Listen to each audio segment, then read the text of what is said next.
You wanted the best. You've got the best podcast. The hottest podcast in the world. The Chris Voss Show, the preeminent podcast with guests so smart you may experience serious brain bleed. Get ready. Strap yourself in. Keep your hands, arms, and legs inside the vehicle at all times, because you're about to go on a monster education roller coaster with your brain. Now, here's your host, Chris Voss. Wait, is the host me? Is it me? Is it me this time?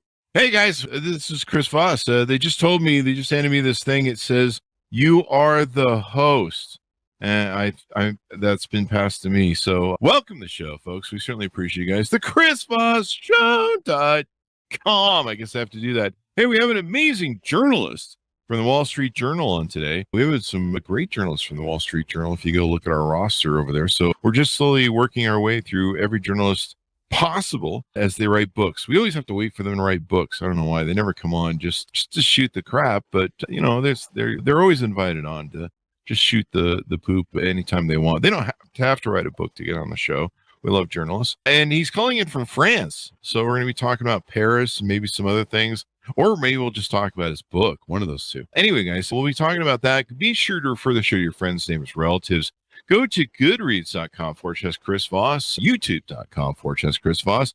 Every place that the Chris Voss Show or Chris Voss is at, go see my speaking courses, consulting from Chris Voss, leadershipinstitute.com. And you can learn everything about us over there. We have a new hottest author. He's got a book coming out on August 9th. You're going to check this out. Order it up so you can be the first in your book club to read it. The title of the book is called Boundless, The Rise and Fall and Escape of Carlos Ghosn. It's coming out August 9th. It's written by the Wall Street Journal's Nick Kostov and Sean McLain. And we have one of them on the show that we were graced by. I guess the other one is in Japan. So we won't be talking to him. He's probably in bed right now. But Nick is with us. Nick has worked for the Wall Street Journal since 2015, covering business and finance from Paris. During that time, he has broken news on some of the biggest corporate stories in Europe. He's a graduate of the University College of London, and he lives in Paris. Welcome to the show, Nick. How are you? Yeah, very well. Thank you. Thanks very much for having me on. Thanks for coming on. And you're over in France time. What time is it in the morning over there or night? 7 p.m. actually. 7 p.m. There you go. We're catching you in the working late, burning the midnight hours. So give us your congratulations on the new book. Give us your .coms where people can maybe look you up on the interwebs and find out more about you. Sure. So I'm on Twitter, Nick_Kostov at twitter.com. And I'm also on LinkedIn if you want to follow me on there. And I have an author page, obviously, at the Wall Street Journal. The Wall Street Journal, I've heard of that. Yeah. Big newspaper. Yeah. I've been reading it since I was 18, I think, or something like that. Wow. Always good. So what motivated you on to write this book? Why did you pick up the topic and what was like, this is something I need to write about? Great question. I mean, first of all, this was a big corporate story. So because of my job, I covered this from, the day of Carlos Ghosn's kind of surprise arrest in Japan, all the way through kind of his detention when he got let out on bail, and then his crazy escape from Japan in a box where he kind of then escaped to Lebanon, where he's living as an international fugitive. So I was covering that every step of the way. Sean, obviously in Japan, was doing it with me. And we just got to the point where, I mean, it is just an incredible story. And if you keep writing kind of 800-word articles, 600-word articles, 2,000-word articles, there's a point that comes where that's just not enough. And the arc of the story was amazing. It was so rich. We had an incredible character. We had governments involved. We had kind of former special forces getting him out of Japan. It is just the best story that I've ever come across in my journalism career. And so at some point, in fact, it was pretty soon after the escape, we just thought, we have to write a book here. we just need to get it done. So give us an overview of who this guy is. I'm sure this story will start ringing some bells because this was quite extraordinary. Yeah, it's an extraordinary story. So this guy, Carlos Ghosn, he was one of the very, very, very top executives in the world, kind of the face of Davos, the first man to be CEO of not one, but two Fortune 500 companies. Nobody had ever attempted to do that before. So he was head of Nissan, so he would spend kind of half of his life as Nissan CEO, and then he would fly to France and spend the other half of his life as Renault CEO. Wow. So, a guy who for years turned around companies and could seemingly do no wrong. People kind of hung off his every word. He would whine about the global economy, about politics, about all sorts of things. And he was just one of a big face of, but that was it. And we certainly, there was such a large part of the story, which we had no idea about, and which started coming out obviously after his arrest. Yeah. And this guy, he had an interesting childhood. Tell us a little bit about his childhood. Yeah, I mean, this is again something which was kind of hidden in plain sight for all these years where he was such a well-known corporate executive, was his interest in childhood. So he was born in the Amazon rainforest in Brazil, tiny little village called Portobello. So he was there for a while, and then he moved to Lebanon, his ancestral homeland where his family's from. And in Lebanon, he attended a good school, but there was a huge scandal, basically, that was on the front pages of all the newspapers at the time, where his dad was accused of killing a priest, and in fact convicted of killing a priest when Carlos Ghosn was just 6 years old. And so his dad, initially was sentenced to death. This was then, on appeal, it was commuted to a 15-year sentence because the killing was ruled an accident. But, this kind of made Carlos Ghosn, it's an extremely formative experience for him, obviously, when your dad is kind of convicted for killing a priest when you're 6 years old, and that's all over the front pages of the newspapers. So he would go visit him growing up, but he was kind of like the man of the house from a very young age, surrounded by sisters and his mother and his grandmother. Hi, folks. Chris Voss here with a little station break. Hope you're enjoying the show so far. We'll resume here in a second. I'd like to invite you to come to my coaching, speaking, and training courses website. You can also see our new podcast over there at chrisvossleadershipinstitute.com.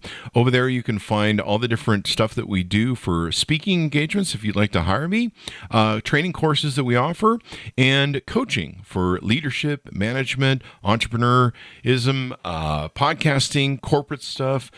With over 35 years of experience in business and running companies as CEO, I think I can offer a wonderful breadth of information and knowledge to you, or anyone that you want to invite me to for your company. Thanks for tuning in. We certainly appreciate you listening to the show, and be sure to check out chrisvossleadershipinstitute.com.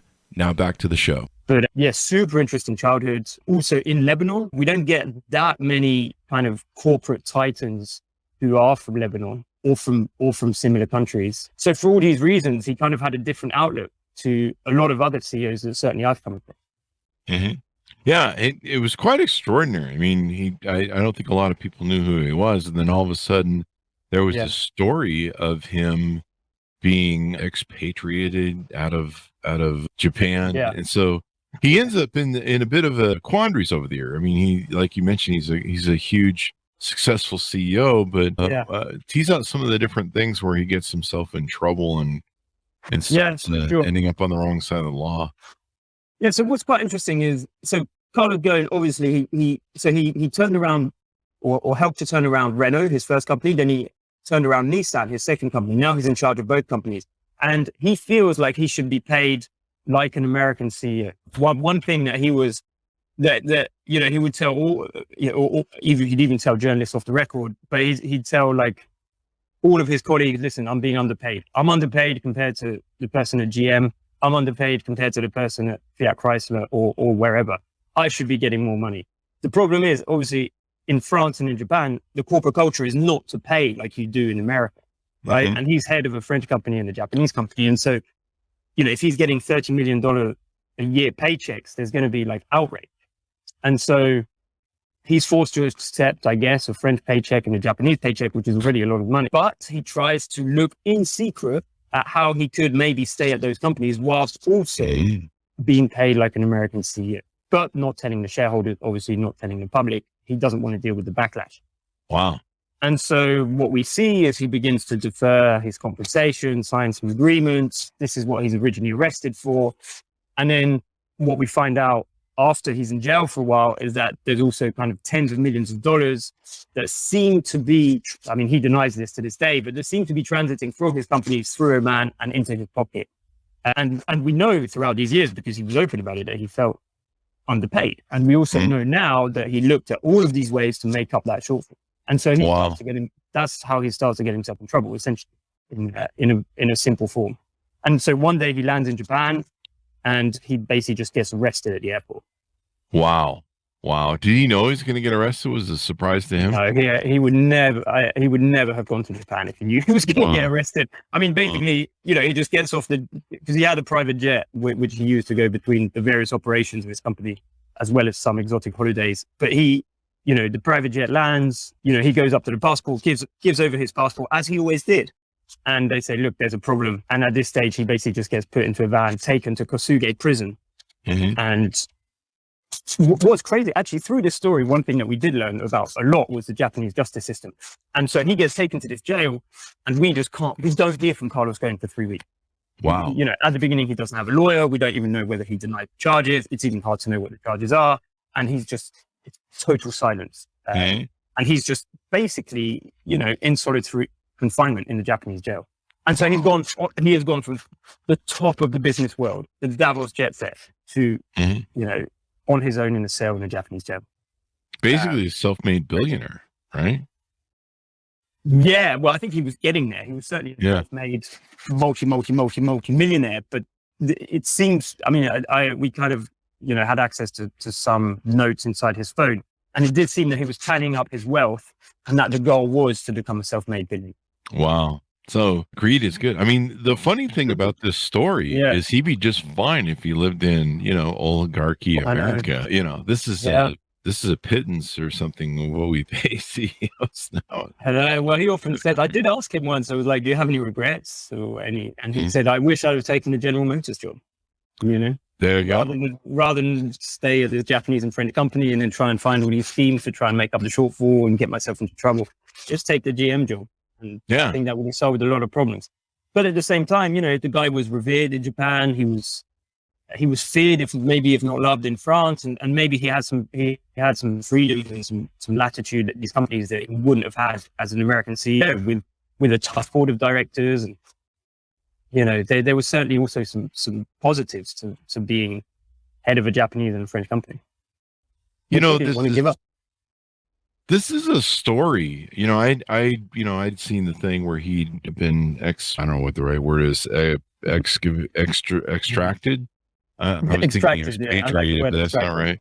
Extracted from the Japan. You're like, what the hell? And then there was some American mercenaries, or I don't know if you call them mercenaries, but there was some American security, quote unquote, people who got involved. And I think some of them are in trouble, aren't they? Yeah. So, this is also, the whole thing is crazy. The whole thing is a crazy story, but they've essentially swapped places with Ghosn. This is trading places because they came back to the US. So it's a father and son. The father was a security consultant and obviously agreed to do this, involved his son. And they came back to the US, and the US has an extradition treaty with Japan. So they were arrested one morning at their house, taken to a jail in Massachusetts, went through a whole court case, sent over to Japan, convicted. They actually confessed, made an apology, bowed. And now they're in Japan and they're in a Japanese jail. And actually, when they flew to Japan for the first time, they were put in the exact same jail that Ghosn had been held in. Wow. So they're now serving I think the father's got a 2.5-year sentence or something, and the son, slightly shorter one, but they're big sentences. How many years or how much money did they make for that, the father and son? Yeah, great question. I have to say that I don't know entirely. What we do know is that there was an $800,000 payment made by Ghosn to these guys before the escape. There was then a $500,000 payment made after the escape. So we're at 1.3 million. Obviously, with that, they've got to hire a private jet, buy a box, etc. But what I don't know, what they claimed that was it. They claimed there was no more money. What I don't know is whether that claim is true. They claim. Sounds like he was pretty good at moving money around, hiding money. So there could be like a trust somewhere or something. Exactly. We don't know what the agreement is, once they get out of the ban. That's just crazy, man. I don't know. Would you go to jail would you go to jail in Japan for 3 years for $1.5 million? 1.3 million? No way. Also because, as I said, you've got expenses out of that. So you've got to hire the private jet. That's true. There's a bunch of other things. And the other thing to say about Michael Taylor, who's the guy who got him out, is he was living a comfortable life in Massachusetts. He wasn't. Yeah. It's not like he needed the money. Oh, really? Yeah, he was doing totally fine. He had a vitamin water business. Was this one of those? He seemed like he was kind of like one of those macho dudes who makes one too many gun videos. I don't know that he does that, but you know what I mean. Just that sort of guy. Yeah. He's like he's an incredible character, like super complicated. Because he's a guy I've met a number of. He's got a big heart, genuinely a big heart, Michael Taylor. And I think what he thought that Ghosn was being wrong. What he once said to me was, I didn't see this any differently as getting him out of North Korea. I just thought the guy was being wrong. And that's what Ghosn kept saying, and that's what White kept saying. And so, he does the job. The other thing to say about Michael Taylor is he had worked in security for a while. Then he got involved in a scheme and pleaded guilty to some charges of basically defrauding the American government over like an Afghanistan contract back in 2012. So he went to jail for a bit, got out, and he was doing vitamin water and stuff like that. But that's just not going to keep your blood pumping if you've had the career that Michael Taylor had, which was crazy. Yeah. And so I think also when he gets that call from Lebanon, basically saying, "Do you want to help out Carlos Ghosn?" It's hard to say no. It's hard to resist that excitement, right? And this story is just extraordinary. Like if you watch this, you'd be like, this could be a Hollywood movie. It probably will end up as a Hollywood movie off your book. But he's having wife problems with the divorce. He's using all this way to move money around. He has an affair. I know, yeah. It was just like everything goes off the rails completely for this guy. And then they didn't even check the box. They were loading onto a private plane. I guess that was an oversight or something that took place, if I recall rightly. I mean, the thing is with like security for private jets is it's not that tight because most people who fly in private jets are not going to blow up their own planes. So basically you get a form which says, would you like a security check? And they tick the box no. And so if you actually look at the CCTV, which is of them getting onto, going through security, there's just like an airport worker wheels the box next to the thing that's supposed to beep, next to the metal detector. Then one of the two guys walks through the metal detector, set it off. So the metal detector goes off, nobody does anything. They just keep walking onto the plane. And the other guy walks next to it. And that's it. That was the security check. So there was never any, there was never any chance. And what the guy hit in the box? Do you have like an oxygen tank or something air holes? Yeah, there was 70 air holes. So what Michael Taylor had done, who was the former Green Beret Special Forces guy, he just drilled these 70 holes in the bottom. So Ghosn's mouth was kind of next to it. And he could and what he'd done was wheeled it around his house just to check that it was still strong enough and that Ghosn, that his arm wouldn't fall out or something like that. Wow. So yeah, he had some help. A human being transported. It's totally crazy. And then they go the simplicity of it all, I think, right? It's like, how do you get out of Japan? We'll just get in the box. Just get in a box and pull the hell up. And it's genius in a way. Yeah. Plus, you don't have to pay for a plane ticket or a seat ticket, that extra seat fee. You don't have to wait in the line. You just get right in the box. I think I'm going to start traveling that way. You skip the TSA line and stuff, you don't have to deal with being felt up. And then he goes to Lebanon, where I guess there's no extradition treaty with Japan. Is he wanted by Interpol now? So if he ever leaves Lebanon? Yeah, exactly. So he can't leave Lebanon. So he's wanted by Interpol. So Japan requested an Interpol Red Notice, it's called. And France has also requested an Interpol Red Notice because they also, have been looking into this kind of money flow through the Middle East. And the French have concluded that indeed he stole millions from Renault, as the Japanese have concluded that he stole millions from Nissan. In the same way, actually, with the same money loop. So yeah, he's got a red notice. He can't leave Lebanon, but as long as he stays in Lebanon, there's just nothing. There's nothing the French can do. There's nothing the Japanese can do. They're kind of like in this holding pattern, potentially forever, because they're literally, if Lebanon doesn't extradite its citizens, I don't know what they can do. Do you remember was it Mark Rich? Do you remember the Mark Rich guy? When I was growing up when I was 18, I believe it was Mark Rich, M-A-R-C. Clinton pardoned him, but I remember growing up and it was during the era of Ivan Bielski, and that's when I first started reading the Wall Street Journal was during the Greed is Good days, the Michael Milk and and stuff. That tells you how old I am. But he was a international commodities trader, hedge fund manager, businessman, and he escaped. The U.S. government was prosecuting him for something, and he escaped to, I believe, Sweden. And at the time, Sweden, I think, didn't have an extradition treaty, or he paid the over there, like, you know, a filthy enormous amount of money. I remember for decades they were trying to get to him, U.S. government, and then finally Clinton pardoned him. Really? And it was a big scandal for one of Clinton's pardons, because he'd basically been not really bought off. That's right.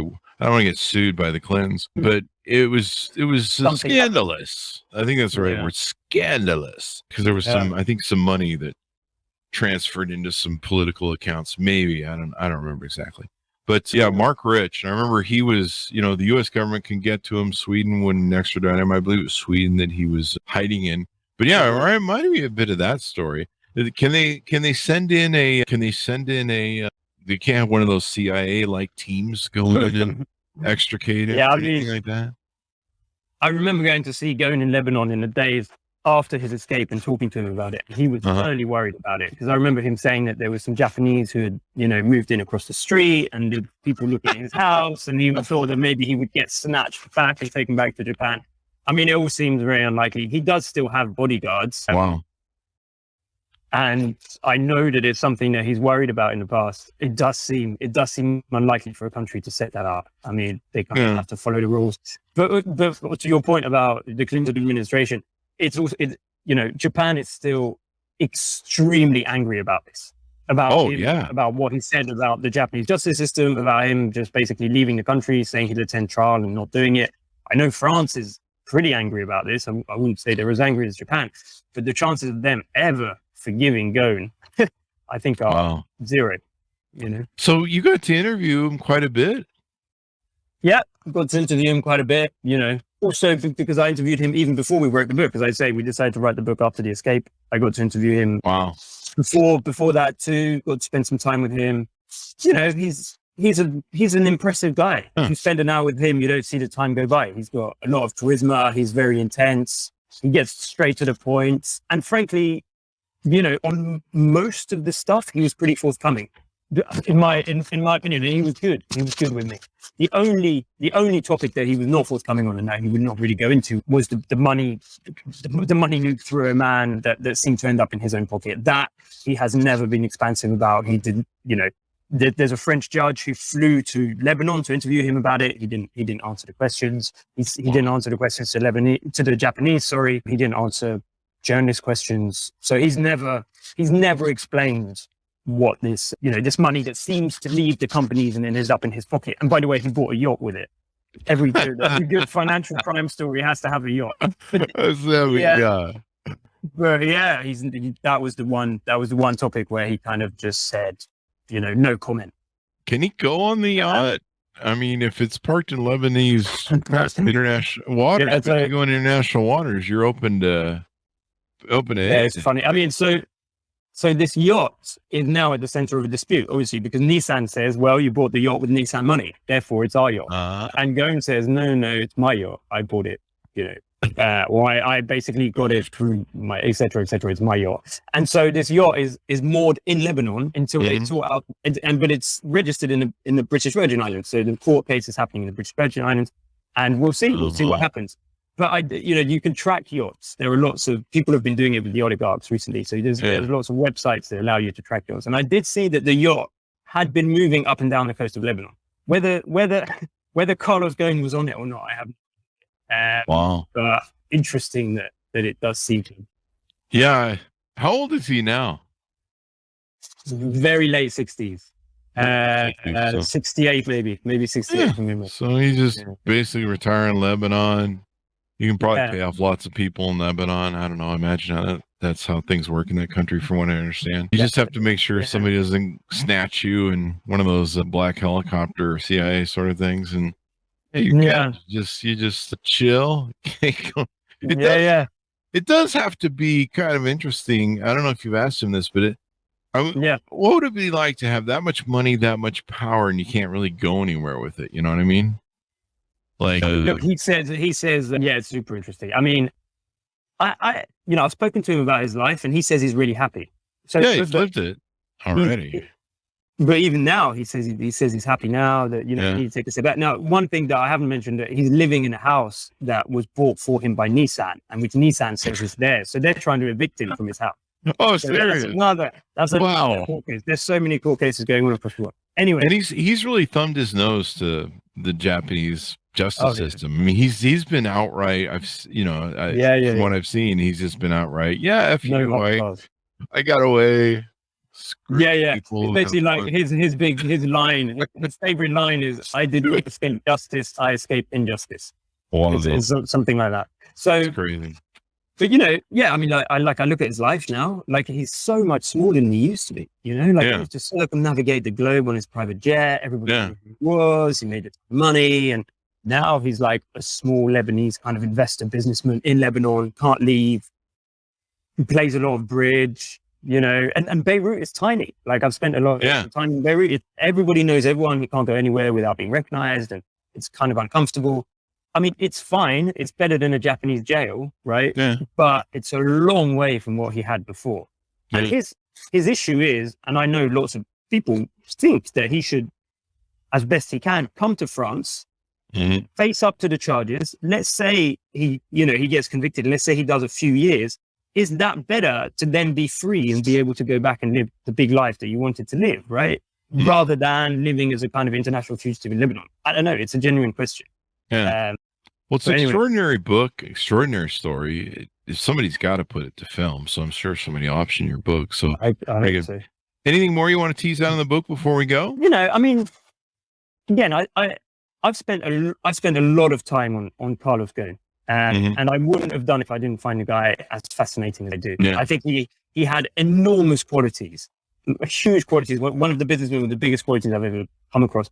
He also had big flaws, and we've ended up with this kind of amazing kind of Greek tragedy of a story, which I hope people will read, and I hope that people won't come to like easy judgments about Carlos Ghosn. That was certainly my goal when writing it. That it's complex, and this kind of guy who grew up without a father and who came from Lebanon and who kind of like made it to the top of the business world through his, through all of these qualities that we've been talking about, and then had this kind of like flaw, this hubris that kind of brought him down. I mean, it's an age-old story, but it's just, I found it fascinating. I found him fascinating. I enjoyed the whole project. So I hope people enjoy the book.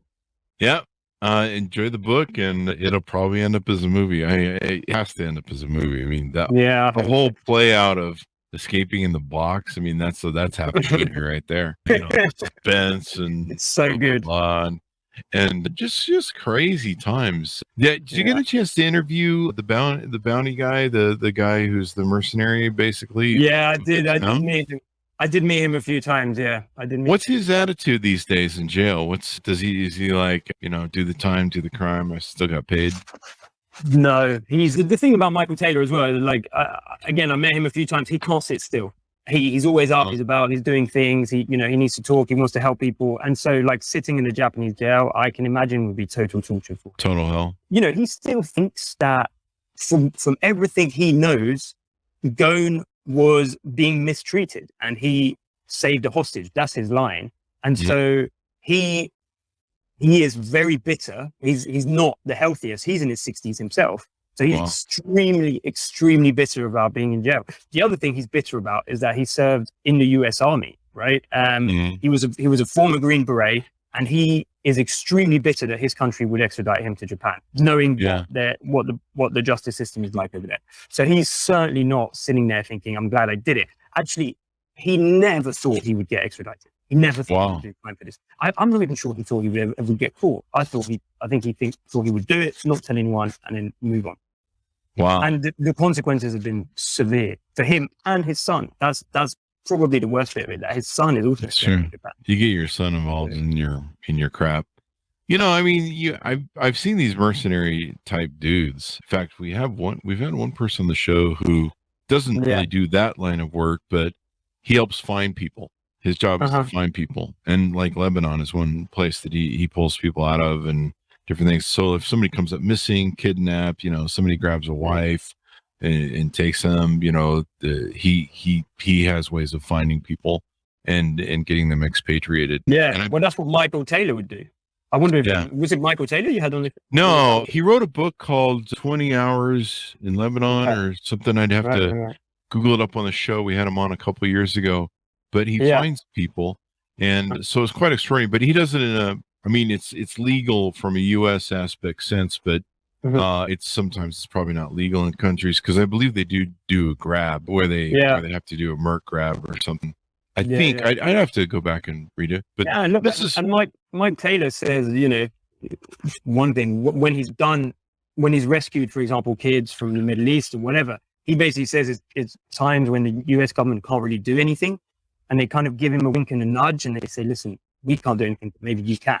And so he kind of does it. He feels, or he says, with the tacit approval of the US government. And so in this case, obviously, he didn't have the tacit approval of anyone. Went out on a limb and just did his thing.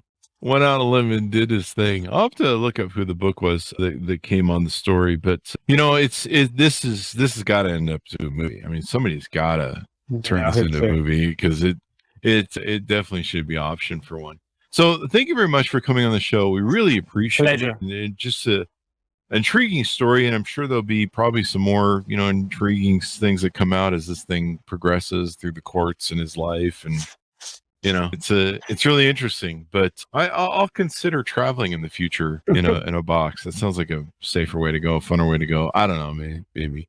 At least I don't have to sit next to someone and get COVID. I don't know. There you go. So thank you for coming on the show, Nick. We really appreciate it, man. Yeah, really enjoyed it. Thanks so much, Chris. There you go. Well, and thanks for tuning in. Go order the book. You definitely want to get it. It'll be available August 9th, 2022. Boundless, The Rise, Fall, and Escape of Carlos Ghosn. You definitely want to read about this. I mean, you read it, and you're just like, wait, this is real? Like, this sounds like some novel someone made up. So there you go. Real life story of real life events. Thanks for tuning in. Go to youtube.com/Chris Voss. Go to goodreads.com/Chris Voss. All our groups on Facebook, LinkedIn, Twitter, Instagram, all those places the crazy kids are playing these days. Thanks for tuning in. Be good to each other. Stay safe. And we'll see you guys next time.